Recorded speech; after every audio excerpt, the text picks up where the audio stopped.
일상생활 속 양성평등 전문 강사 유태영입니다. 인사드리겠습니다. 네, 여러분, 양성평등 하면 어떻게 생각하세요? 우리는 일상생활 속에서 양성평등이 이루어지고 있다고 생각하십니까?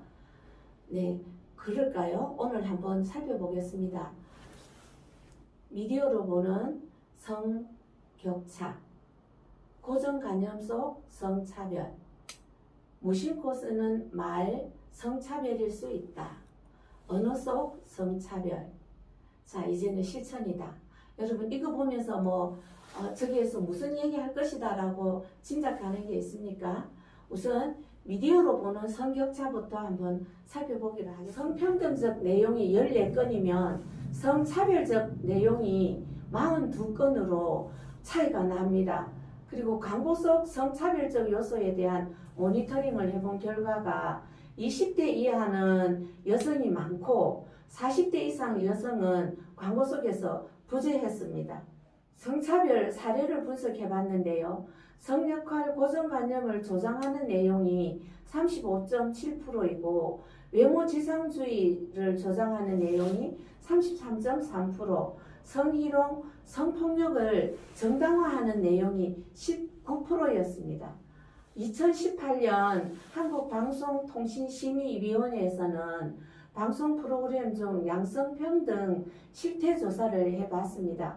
예능 프로그램의 경우에는 61.5%가 성차별적 내용을 포함하고 있었고 남성이 더 많이 등장하는 걸 볼 수 있고 또 사회적 지위도 남성이 더 높음을 볼 수 있었습니다.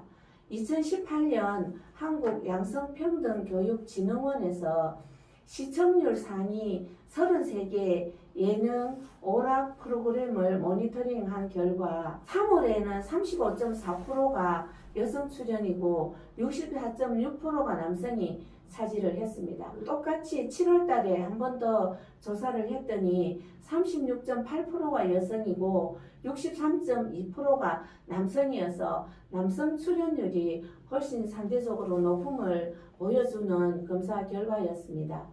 이번에는 뉴스를 봤는데요. 시사 토크 프로그램을 분석한 결과 중년 남성과 젊은 여성으로 구성됐는데 진행자 10명 중 9명이 남성이고 여성 출연자 비율은 10.6%밖에 되지 않았습니다. 정치적, 시사적, 사회적 문제는 남성의 몫이라는 고정관념이 확산될 수 있는 상황이고요. 정치적, 시사적 영역에서 여성은 소외되고 있는 걸 볼 수 있었습니다. 드라마에서 전문제의 비율을 보면 여성은 21.1%고 남성은 47.9%가 됩니다. 드라마 속에서 또 일반직이나 비정규직, 무직 비율을 보면 여성이 50.6%고 남성은 35%. 미디어로 인해서 여성의 역할을 제약하고 주변화시킨다는 인식이 형성될 수 있음을 볼 수가 있습니다. 미디어로 보는 성격차, 남성은 남성다워야 한다. 여성은 여성다워야 한다. 남성은 경제를 책임지고 여성은 가사노동을 담당한다는 전형적인 성역할 고정관념을 시사하는 대목에서 이런 것들이 다 성역할 고정관념이라고 볼 수가 있습니다. 자, 여러분 보세요. 남자답다, 여자답다에서 거칠다, 둔하다, 의존적이다 이 단어들이 어디에 들어가야지 맞을까요? 예, 맞다, 안 맞다는 없는데 제가 정리를 했습니다. 남자라면은 거칠고 둔하고 경쟁적이고 여자다우려면은 온화하고 객관적이고 수동적이어야 한다는 이런 사회적인 고정관념이 남녀 성차별을 가져온다고 볼 수가 있습니다. 우리나라가 세계 성평등 지수가 어느 정도인가를 한번 보여주는 지수인데요. 세계 144개국을 조사했는데 한국이 118위였답니다. 성격차가. 우리는 아직 갈 길이 멉니다.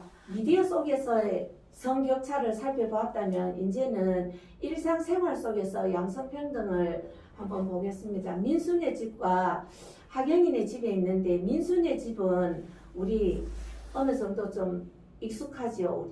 나이가 좀 드신 분들은 이 풍경이 익숙할 것 같고 하경인의 집은 MZ 세대들은 이렇게 살 수 있지 않을까요? 같이 움직이고 같이 보는.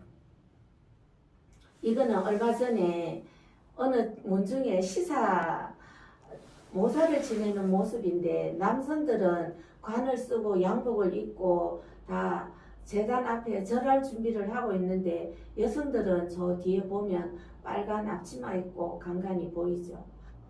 그 사진보다 이 사진도 또 한 번 보세요. 이제 제례를 마쳤습니다.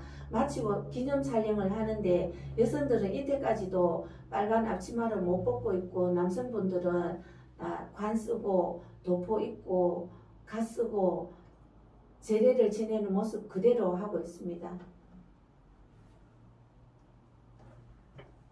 고정관념 속 성차별을 보는 말들은 아이는 엄마가 키워야 해. 데이트 비용은 남자가 내야 하는 거 아닌가?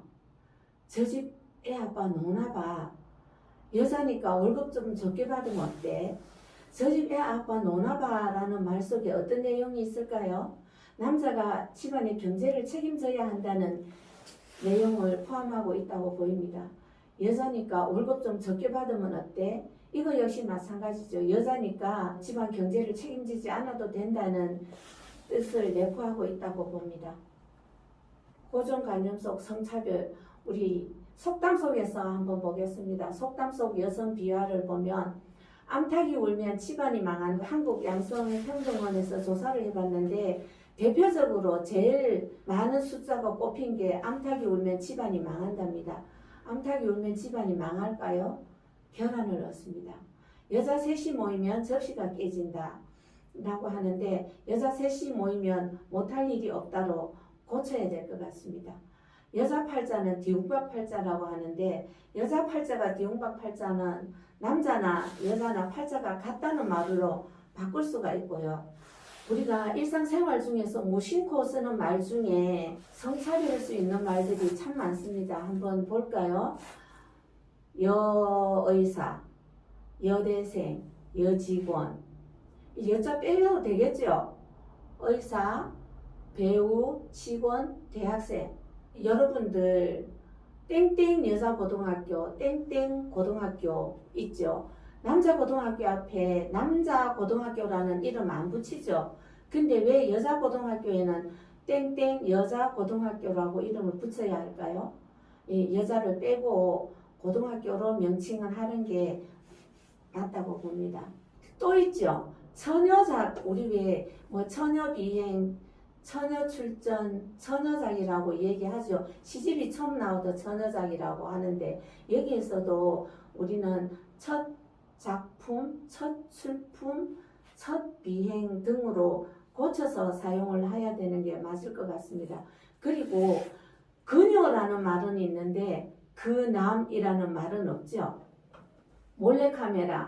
몰래카메라는 성범죄입니다.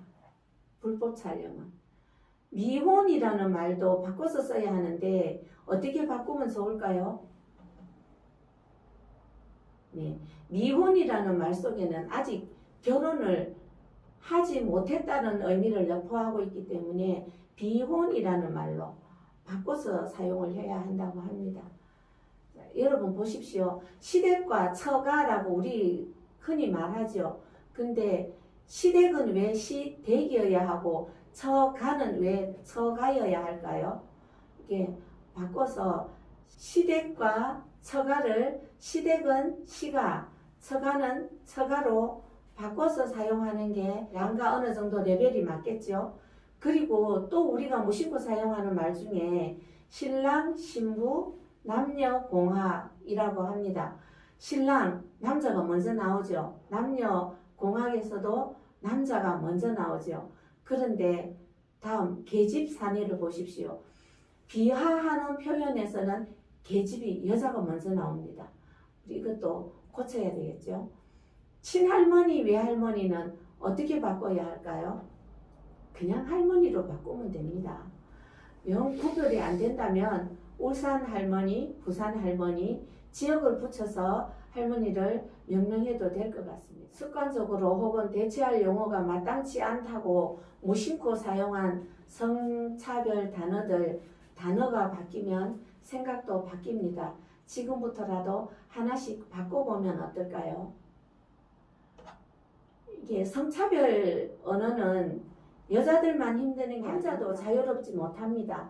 남자니까 남자는 이러이러해야 해. 남자니까 이렇게 해야 해. 남자라서 참아야 해. 기타 등등으로 성차별적 언어 속에서 남자들도 힘드는 것은 마찬가지입니다. 여성의 경제활동 참여율을 보면 54.5% 2010년을 남성과 같은 수준인 77%로 끌어올리면 2025년도에는 국내 총생산량이 연 6% 상승할 수 있다는 예측을 할 수가 있습니다. 노동 현장에서 성차별이 2030년까지 사라지면 우리나라는 1인당 GDP가 매년 0.9% 상승할 전망입니다. 양성평등 지수가 올라가면 더 잘 사는 나라가 될 확률도 올라갑니다. 전 세계 200개 기업 대상 맥킨지 조사가 있었는데요. 상위 25% 실적을 내는 기업은 경영진의 여성 참여율이 더 높았다고 합니다. 여성이 일을 더 잘한다는 뜻이 아니라 남성 중심의 기업 문화에서 다양성을 더하면 효율이 높아지더라는 것을 보여주는 결과입니다.